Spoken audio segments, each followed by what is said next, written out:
नमस्कार दोस्तों, मैं जया द्विवेदी और आप देख रहे हैं हमारा चैनल इंडेक्ट विद एजे। आज हमारे साथ बहुत ही खास मेहमान जुड़े हुए हैं जो कि सुल्तानपुर से पूर्व विधायक रहे हैं और सपा के काफी नामी नेता हैं।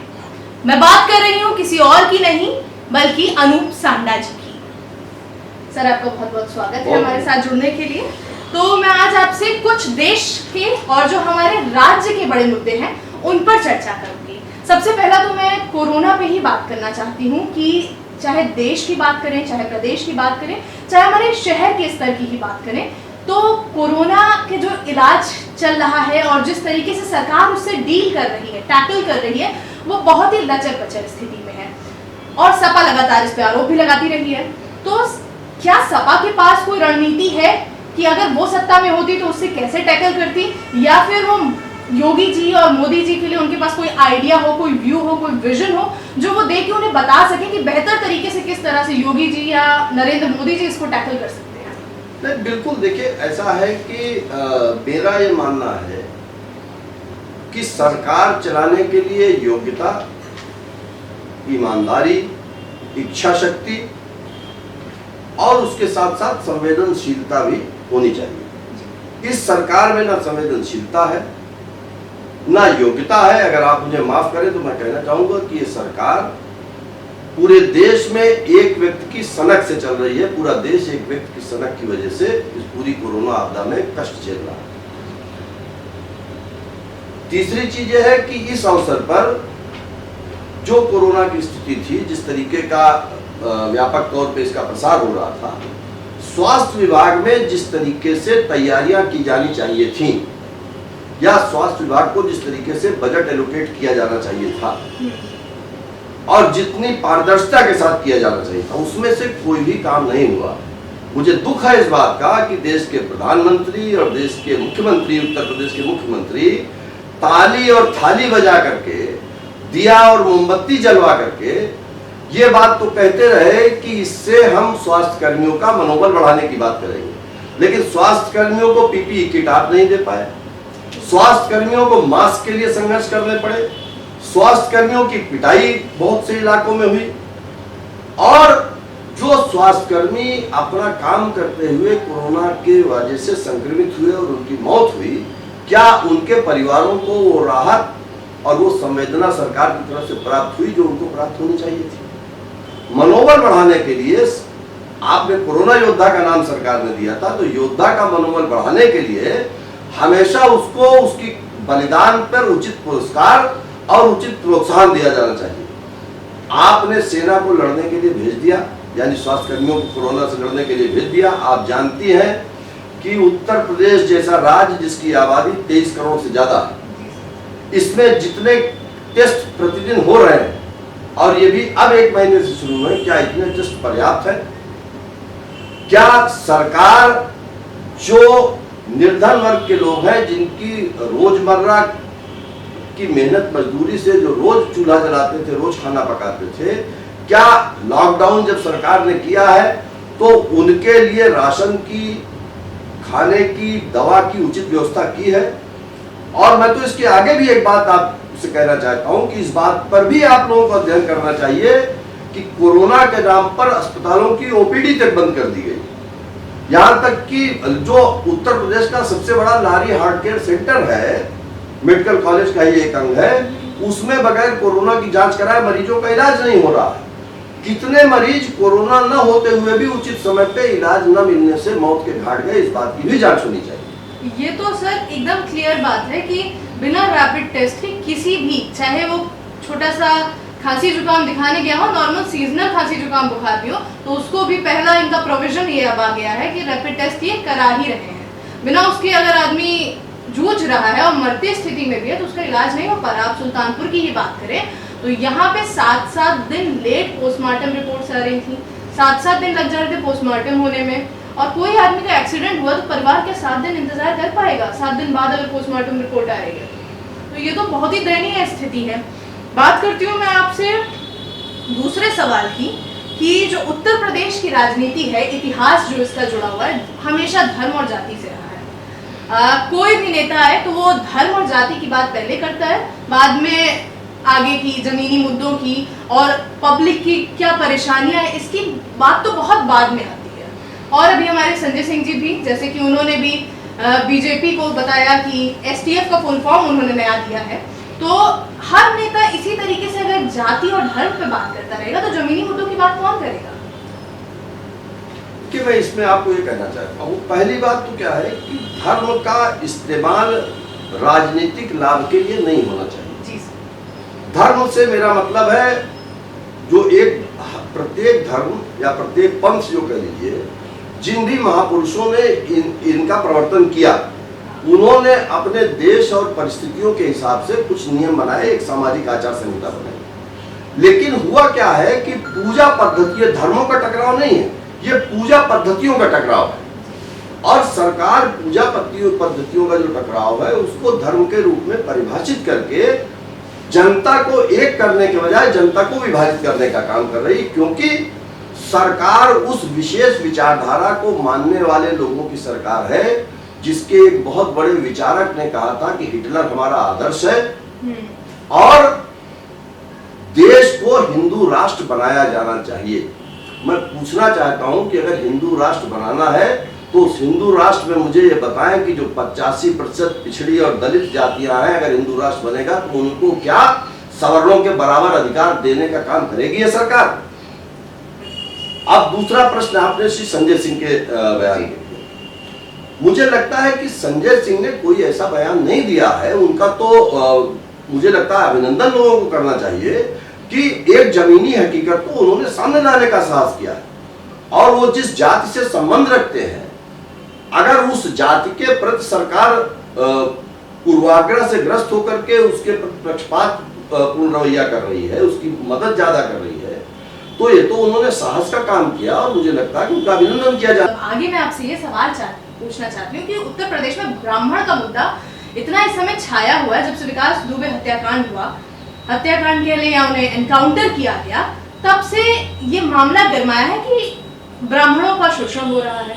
तो हम एक क्रिमिनल को ब्राह्मण के रूप में क्यों पहले देख रहे हैं? उसने जो 8 पुलिस कर्मियों को मार दिया, वो क्या सही काम था? अगर वो उसको जस्टिफाई करते हैं, उनका ब्राह्मण होना उसको जस्टिफाई कर दे रहा है, तो फिर ठीक है ब्राह्मण में राजनीति हो, लेकिन इस बात को इतना हाईलाइट करने की क्या जरूरत? क्या आपको भी लगता है कि ब्राह्मण शोषित वर्ग हो गया है? देखिए, ये विकास दुबे के मसले से मैं इस मसले को नहीं जोड़ना चाहता हूँ। अपराधी किसी भी जाति का हो, किसी भी धर्म का हो, वो अपराधी है और अपराधी के साथ भारत के कानून के अंतर्गत सुसंगत धाराओं में उसके खिलाफ कार्रवाई होनी चाहिए। मगर प्रश्न इसके साथ एक ये आता है, जब सरकारें और उत्तर प्रदेश के मुखिया मुख्यमंत्री ये कहते हैं कि लोगों को ठोक दिया जाएगा, ठोक डालो, तो क्या पुलिस को वो इस बात का परोक्ष रूप से इशारा नहीं दे रहे हैं कि लोगों को एनकाउंटर कर दो? और अगर एनकाउंटर की नीति पुलिस ने एक बार अपना ली, तो फिर इसके आने वाले दूरगामी परिणाम कितने खतरनाक होंगे, यह सवाल महत्वपूर्ण है। और उसके साथ यह भी महत्वपूर्ण है कि जो लोग विकास दुबे के पीछे उसको संरक्षण देने में कायम थे, क्या उसकी जांच होकर के उनके खिलाफ कार्रवाई हो रही है? बगैर राजनीतिक संरक्षण के विकास दुबे नहीं बन सकता। तो प्रश्न इस बात का है कि जब एक ही अपराध पे कहीं सरकार जरूरत से ज्यादा सख्ती दिखाएगी और वैसे ही समान अपराध पे दूसरी जगह उपेक्षा का भाव दिखाएगी, तब सरकार की निष्पक्षता पे प्रश्न चिन्ह लगेगा। और ये प्रश्न चिन्ह लगाना विपक्ष का अधिकार भी है और कर्तव्य भी है। बस इसी से सर जुड़ा हुआ अगला सवाल मेरा है कि उत्तर प्रदेश की कानून व्यवस्था एकदम चरमराई हुई है, लचर स्थिति पे है, कह लें कि इस समय वेंटिलेटर पर है। उसके बावजूद भी योगी जी का दावा लगातार यही रहा है कि वो कानून व्यवस्था को सुधार रहे हैं, और सपा और बसपा ने कानून व्यवस्था को खराब किया है बीते कार्यकालों में, और उनका पूरा फोकस यही है कि वो किस तरीके से इस व्यवस्था को सुधारें। लेकिन मुझे तो लगता है कि बीते दिनों में जिस तरीके से रेप के मामले बढ़े हैं, जिस तरीके से महिला उत्पीड़न के मामले बढ़े हैं, या जिस तरीके से ऐसे गैर कानूनी एनकाउंटर्स के मामले बढ़े हैं, वो आपके सामने है, आप सभी देख सकते हैं। तो उस पे क्या आपका कहना है, क्योंकि वो लगातार आपकी पार्टी पे आरोप लगाते रहे हैं? देखिए, मैं एकदम दो टूक कहना चाहूँ तो उत्तर प्रदेश के मुख्यमंत्री दो मुही बात करते हैं, असत्य भाषण करते हैं। उनकी सरकार में अपराध पर कोई रोक नहीं है, अपराधों के प्रति कोई सुनिश्चित नीति नहीं है, और माननीय मुख्यमंत्री जी को शायद ऐसा लगता है कि वो उत्तर प्रदेश के मुख्यमंत्री नहीं है, अभी भी किसी मठ के महंत है। उत्तर प्रदेश न कोई मठ है और न उत्तर प्रदेश की जनता उस मठ की या महंत की अनुयायी है। उत्तर प्रदेश में तमाम जातियों के, वर्गों के, धर्मों के मानने वाले लोग हैं, जिनके भाषाएं, संस्कृति, तौर तरीके अलग अलग हैं। और मुझे ये बात कहने में कोई संकोच नहीं है कि उत्तर प्रदेश में निश्चित तौर पर कुछ विशेष जातियों के साथ जब कोई आपराधिक घटनाएं होती हैं तब पुलिस और कानून बहुत तेजी दिखाता है, लेकिन जब दूसरी जातियों के साथ आपराधिक घटनाएं होती हैं तो फिर संवेदनशीलता सरकार की कम हो जाती है। ये बहुत ही घातक है, क्योंकि जो प्रदेश का शासक होता है या देश का शासक होता है वो उस देश या प्रदेश का अभिभावक होता है। अगर अभिभावक की दृष्टि अपनी संतानों के प्रति पूर्वाग्रह से ग्रस्त होगी, पक्षपात से ग्रस्त होगी, तो वो अभिभावक कभी भी अच्छा अभिभावक नहीं हो सकता है। और हमारे नेता डॉक्टर लोहिया कहा करते थे कि जनता की पहाड़ जैसी भूल से भी ज्यादा खतरनाक राजा की राई के बराबर भूल होती है, और उत्तर प्रदेश के शासक पहाड़ जैसी भूलें लगातार करते चले आ रहे हैं। मैं ये कहना चाहता हूं, अभी कोरोना की आपने बात की, आप मुझे बताइए कि 25 मार्च को जिस दिन लॉकडाउन लगा था, सबसे पहले लॉकडाउन का उल्लंघन करके अयोध्या में पूजा करने का काम हमारे उत्तर प्रदेश के मुख्यमंत्री जी ने किया। एक तस्वीर मैं आपको दिखाता हूं, ये देखिए, सुल्तानपुर जिले के माननीय प्रभारी मंत्री जी हैं, ये सुल्तानपुर आए थे, और जिलाधिकारी महोदया भी मौजूद है और पुलिस अधीक्षक महोदया भी मौजूद है। क्या ये सोशल डिस्टेंसिंग का पालन है? क्या भाजपा वालों के करने से कोरोना नहीं संक्रमण होता है? और मैं आपको ये भी बताना चाहूंगा कि मैंने 4 आदमियों के साथ, कुल 4 आदमियों के साथ 5 जून को बस स्टेशन पर एक बैनर लेकर के जो प्रवासी मजदूर रास्ते में रेलों से आते हुए मर गए थे, उनको श्रद्धांजलि देने के लिए 2 मिनट का मौन रखने का कार्यक्रम किया था, और मेरे साथियों के ऊपर कोरोना प्रसार की तमाम धाराओं में मुकदमा कायम किया गया कि मैंने कोरोना फैलाने का काम किया। तो एक तरफ मंत्री आएगा और भीड़ लगाएगा, पुलिस अधीक्षक और जिलाधिकारी उसके मुख्य दर्शक बने रहेंगे, और अगर मजदूरों को श्रद्धांजलि देने के लिए विपक्ष का नेता जाएगा, सोशल डिस्टेंसिंग के पालन से जाएगा, मौन रखेगा 2 मिनट का, तो उसको अपराधी बता दिया जाएगा। तो फिर ये मानना पड़ेगा कि सरकार शासन द्वारा प्राप्त अधिकारों का प्रयोग विपक्ष की आवाज को दबाने के लिए कर रही है और अपना प्रचार करने के लिए कर रही है।